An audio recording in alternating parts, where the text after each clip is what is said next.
Just Good Friends star Paul Nicholas only landed his most famous role thanks to half a dozen BBC secretaries telling skeptical bosses he was a hit. Mr. Nicholas had made his name as a singer, and the corporation feared he might not be able to carry the role of Vince, the comedy's lead character, over a series. So they left the final decision to the typing pool, who came back with a seal of approval. Mr. Nicholas said, "Back then the head of BBC Comedy was John Howard Davis, a very nice man. But because by that time I'd been a pop singer and had a few hits, he was concerned I wouldn't be able to sustain the part over a series." Billy Idol swears live at Glastonbury as singer's appearance distracts fans. Latest, so director Ray Butt decided he would conduct a scientific poll on the pilot we had filmed with Jan Francis. He showed the episode to about 5 or 6 secretaries who gave me the thumbs up. Ray related that to John Howard Davis, who said, "Fine, if they like it, then I like it."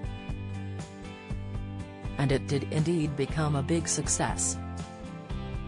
So I was saved by a few ladies at the BBC.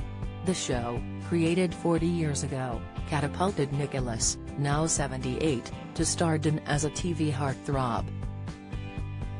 Paul has been a showbiz grafter all his life, self-taught as an actor and singer. He explained, "I grew up in the 40s and the 50s, and in those days there wasn't a lot going on. It was post-war, there were still ration books and all that stuff. There wasn't much money either, and there was no TV. So really, the only escape for little boys like me was being taken to the pictures.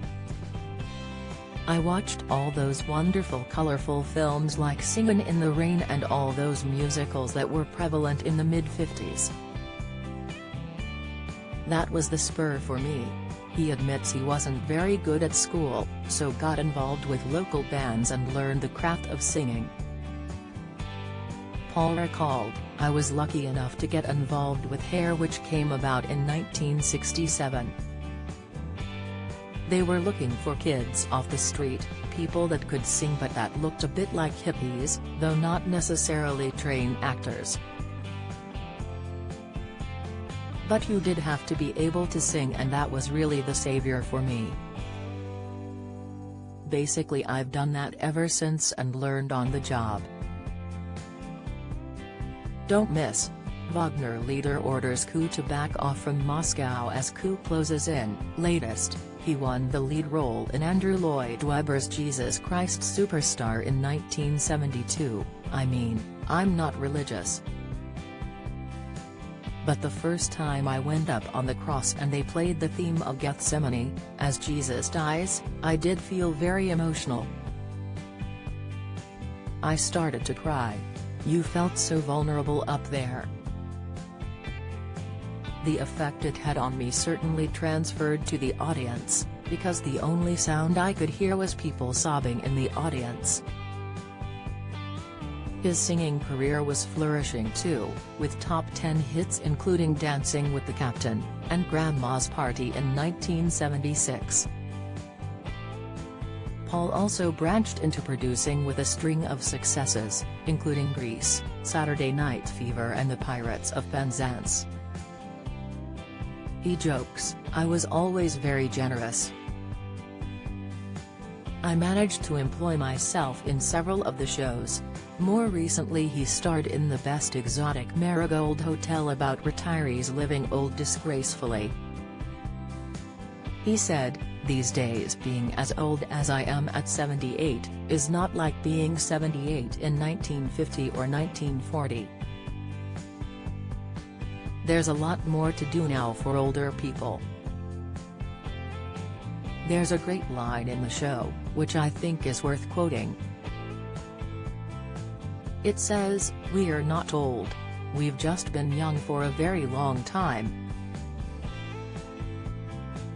Or another that goes, "The great thing about being old is that you don't give a fill in the blank.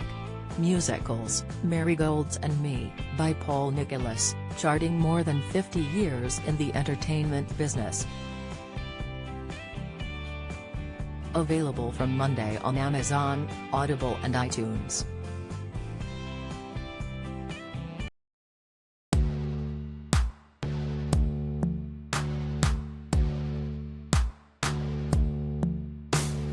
Got to be some summer sad who's in our hearts ready to come home and fall in love. I have been trying to find a way over you to a spot of all and where the sun comes up from